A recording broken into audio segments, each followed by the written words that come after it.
নমস্কার। আমি ৬৪ বছরের শেষ লগ্নে এসে একটা জিনিস অনুভব করলাম। জীবনে আমি ৩টে ভুল করে গেছি। এই ভুলগুলো আপনারা করবেন না। যদি কেউ এই ভুলগুলো করে থাকেন তাহলে শুধরে নেওয়ার চেষ্টা করুন এবং আমার জন্য কিছু সময় আপনারা ব্যয় করুন। আমার প্রথম ভুল ছিল, আমার শরীরে বিভিন্ন ধরনের সিগন্যাল আসছিল। ৪৫ থেকে ৫০ বছর থেকে সেটা আরম্ভ হয়। সেখানে আমি নিঃশ্বাসের কষ্ট পাচ্ছিলাম, শ্বাস প্রশ্বাসে কষ্ট হচ্ছিল। সেই সঙ্গে তারপরে বিভিন্ন কারণে গ্যাস অম্বল এগুলো আমার তৈরি হচ্ছিল। সেগুলোর জন্য আমি কিন্তু বিভিন্ন কষ্ট ভোগ করছিলাম এবং কিন্তু ডাক্তারের কাছে যখন অনিয়মিত চিকিৎসা করি এবং পুরোপুরি চিকিৎসা শেষ না করে তা ছেড়ে দিয়ে একটু সুস্থ হলে আমি কিন্তু তখন আবার নতুন করে কর্ম আরম্ভ করছিলাম। এটা আমার একটা চরম ভুল হয়েছে। এটা যদি আপনার কাছে হয়ে থাকে সেটা আপনি একটু দেখে নেবেন। তারপরে দ্বিতীয় ভুল হচ্ছে যে আমার শরীরে যে নিয়মিত খাদ্য খাবার তা আমি প্রয়োজন মতো গ্রহণ করতে পারিনি।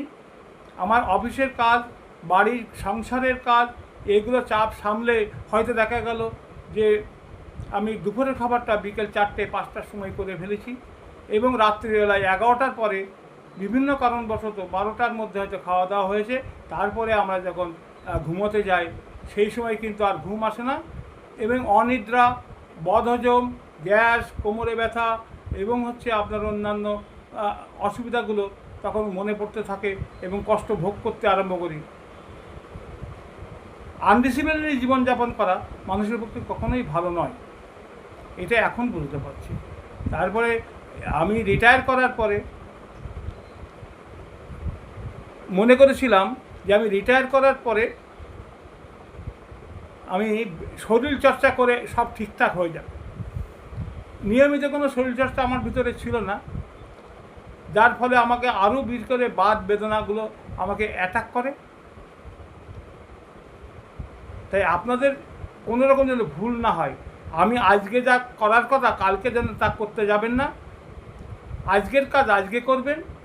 যখন প্রতিদিন নিয়মিত আপনি ব্যায়াম, শরীরচর্চা এগুলো করবেন, হাঁটাহাঁটি করবেন, গান শুনবেন, বই পড়বেন এবং অন্যান্য কাজ করবেন, সুস্থভাবে সকালের সঙ্গে ভালোভাবে থাকবেন।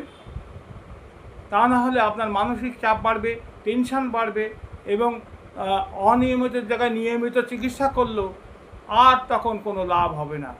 তখন আপনি